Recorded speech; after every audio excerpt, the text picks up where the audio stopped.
What's up, Tukizens? Another day, another experiences. Yes, it's here. So today we're going to Manitoulin Island, and our first stop will be Tim Hortons. Kuha muna tayo ng kape bago natin simulan tong trip na to. And there's Leslie. Hi. One medium triple cream. One double small. That's it. Thank you. Diba? Piliin muna natin ang ating cafe. Time check, guys. It's 4:30 in the morning. So 5 hours and 30 minutes yung biyahe going there. Yung weather ngayon, hindi rin maintindihan, parang babaeng nireregla. Nung isang araw, mainit, naka-shorts tayo. Ngayon naman, balik jacket, long sleeve, turtleneck na naman tayo. Ganon. Oh my God, 11 hours trip for the day. So see you later. Bye! Time check. It's 6 AM in the morning but still dark. Inopen ko lang yung ilaw just to take a video. Tapos nag-stop kami to check the tires kasi medyo nadaanan namin yung mga butas-butas a while ago. So paano na to? We still have 4 hours to go. Baggy feels. Yeah. And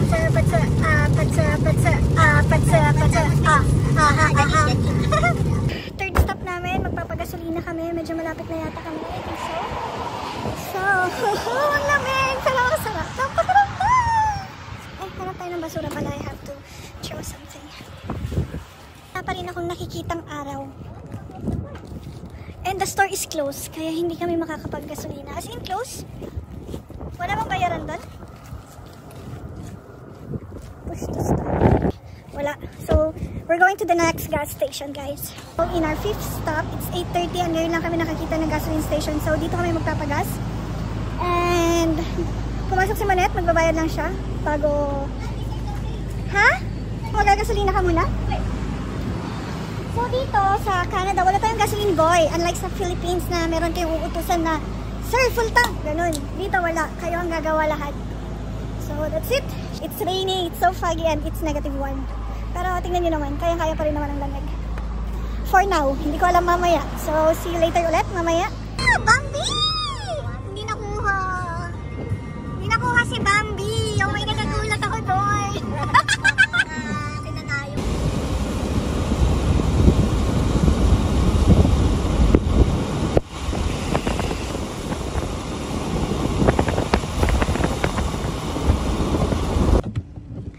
Oh my God, today is not a good idea to come and visit Manitoulin Island because a while ago we were in Cup and Saucer hiking a trail, but then we can't get in because of the road that was block of ice. Oh my God, you can't focus it, but it's closed, guys. Silipin natin. Yan siya, oh. Sayang! Ano ba? Feeling ko ang ganda-ganda pa man din sa baba. Oh, that's so sad. Pero let's see.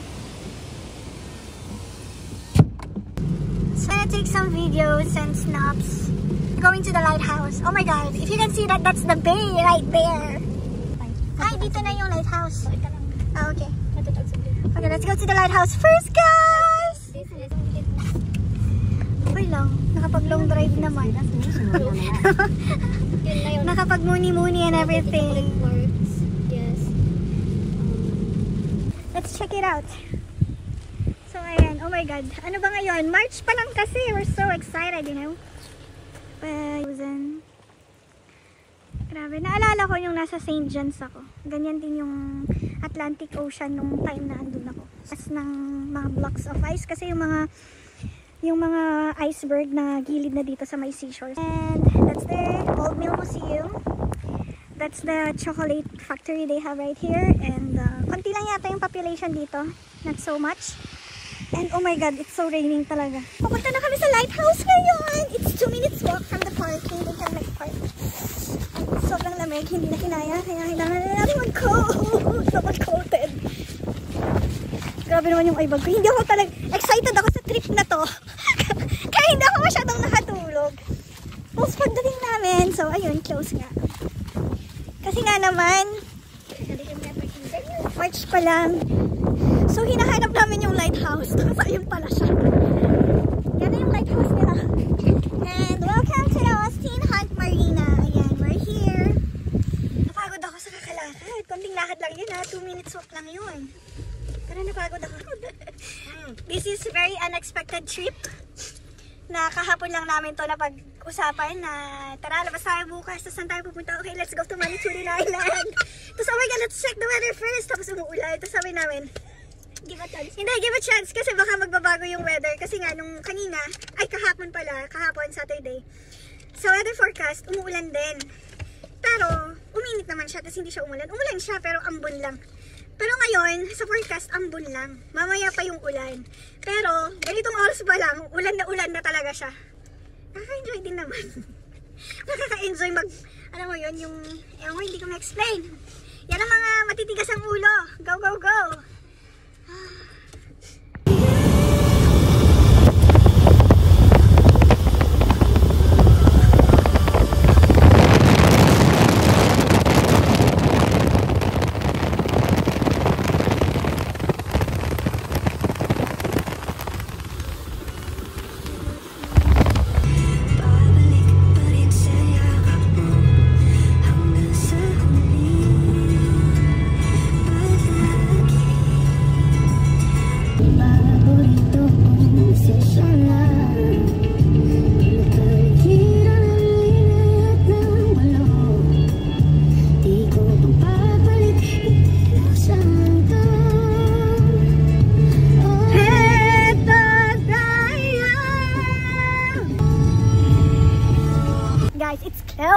Again, it's closed! Bakit ganun? Lahat na lang closed. Kasi nga winter pa. Napaka-excited mo naman kasing bata. Yan nga, drive tayo manan ang mapanid dyan. So, una, pumunta kami dun sa may Cup and Saucer. Close siya. Na-slide pa kami. Na-skid yung tire. And then next, we went to Bridal Veil Falls. Close ulit kasi nga winter. Siguro nag-ice yung water dun. So, baka ma-disgrasya tayo going down. Kasi medyo malayo pa yung trail going to the falls. And then next stop we went to the lighthouse, tapos yung lake near sa may lighthouse. Tapos yeah, nag-decide kami going to Misery Bay. Pero yun nga, na ganyan, close ulit siya. Tingnan niyo, walang naglilinis yata sa winter dito kasi hindi pa nalinis yung trek doon. And yeah, ito na lang muna may papakita ko sa inyo. Pwede natin siya ulit balikan. So ayan, ganyan. Ang dami! Ano ba yan? So, okay, let's go to the next destination. Ang tama-tama ako. Grabe si double chin ko, kitang-kita. Maybe this time. Maybe this time. So, video-video na lang muna tayo kasi wala naman kami may papakita.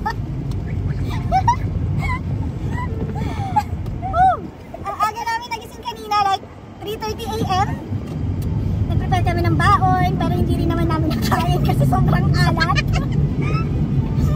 Tapos pumili kami ng tinapay pang partner. Pero yung tinapay sobrang tigas. Oh my God! Nangyari sa araw na ito. Kasi akala namin marami kaming may papakita sa inyo today. Nasa lahat ng pwede namin may pakita na pinaghandaan ni Monet kagabi na isave lahat ng location para sa inyo guys. Close lahat! So nag-road trip lang talaga kami. Pero it's a fun trip naman. Like paano, still get the chance to band. Kasi para makalimot-limot sa mga utang na kailangan ng bayaran. Nagsi-due date na sila. Okay naman, nakapag-muni-muni naman kahit paano. Pero grabe. Last na to, na pumunta namin pag close pa. Ewan ko na talaga. Pag ito close pa. Sabi ko kasi sa kanya, punta kami ng downtown ng Detroit. Para at least diba, city, kahit pangit yung weather, at least may makikita. So ayan, nandito na tayo sa Providence Bay. Dito sa Manitulin Island. So may mga parking din dito where we can park. Oh, may restrooms na doon. It's good to know.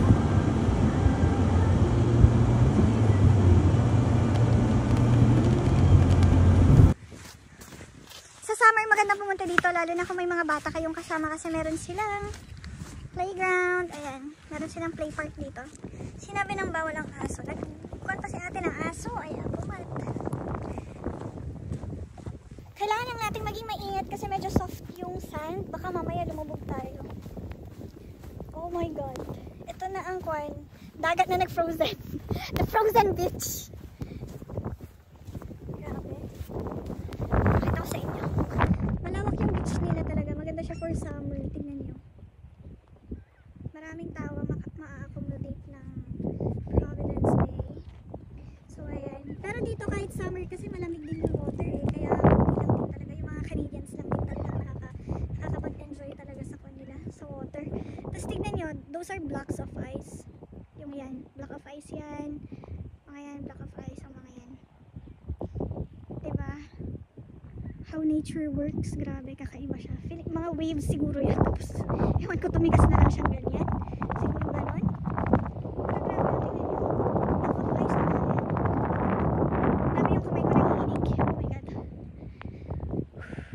Meron silang giant chair. Kung saan nakatayo si Monette na yan. And, what do you call that? Is that a seesaw? Okay. Picturean ko muna si Monette, guys. Malaki na ito. Mas matakad pa ito kaysa sa akin. Wait. So, 5'4" ako. Feeling ko upon to. 5'7", ganun. So, oh my God. Okay, my God. Tara. Isa din to na madadaanan nyo dito going back sa kung saan kayo galing kanina nung pumasok kayo. So, may maganda silang wall painting na yan. Ang ganda. Ang ganda rin naman. It's a bear and cute. Very pretty. Hindi ko alam. It's like a ghost town, guys. Masyadong tao. Ano siya masyadong? So guys, kaya kung magkakamping kayo dito sa Manitoulin Island, kailangan yung dalhin na lahat ng mga kailangan yung dalhin. And most importantly, syempre dapat may mga first aid kayo kasi malayo talaga. Pero in fairness, meron silang beer store dito at saka LCBO. May nadaanan kami kanina nung papunta kami dito na parang isang maliit na plaza, tapos andun na yung Wendy's, McDo, KFC, mga ganun. Pero hindi na namin siya mahanap ngayon. Feeling ko ibang way siguro yung nadaanan namin kanina. Pero I think this is the only way going inside of Manitoulin Island. Nakita mo, bebe?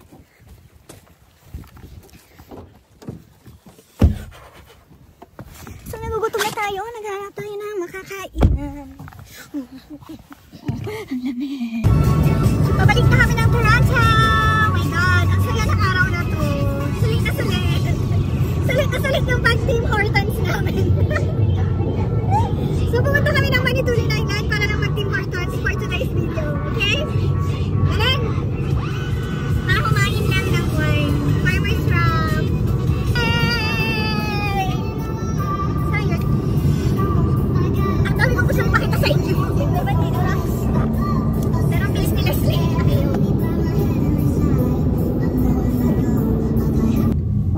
Didn't find anything. So yun, ang nakita namin dito. Mag-sound trip na lang kami. Panoorin nyo na lang kaming sumayaw at kumanta. At ayun, background namin yung apakalinis naming kwan. Passenger seat. So ayan. Yeah, party! Alam ko nakikita nyo lang yung hamog, ang ganda. Alam ko may hamog dyan sa Philippines. Pero parang yung... Oh, that's the falls! Oh my God! The falls is there! Oo nga, yun yung falls. So, ayan na yan. Ayan, see? Ayan. Kailangan tong falls na to umabot sa 10 million views, okay? Inutusan. So, ayan na yung falls. Pakita ko yung hamog. Naaliw ako sa hamog. Ayan, if you can see it guys, yung hamog andoon.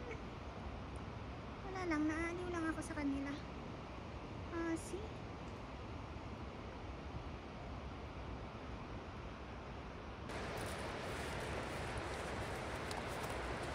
Body lang 1, 2, 3 1, 2, 3 So, yan na yun. Yan na talaga yung pinuntahan namin dito. At least may nakita kami, diba? Oh. At least may nakita kami falls. Galing, ganda. Ayan, satisfied naman na siguro ang aking mata. May So, yan na yun. Ganda naman din siya. Tignan nyo naman yung mga collectible stickers ni Monette. Nagbibideo ka ba? So cute. So ayan, muni-muni muna tayo. Yun, pinakita na namin sa inyo yung Whitefish Falls. So pabalik na kami ng Toronto. And in fairness, nag-enjoy naman kami for 5 seconds. So ayan na nga, pabalik na kami ng Toronto. Ayan, ito na itong video kasi nga nag-warning na yung phone ko na malulobot na siya. So I only have 15% of battery. Eh wala tayong charger, kailangan kong iabot yung 15% na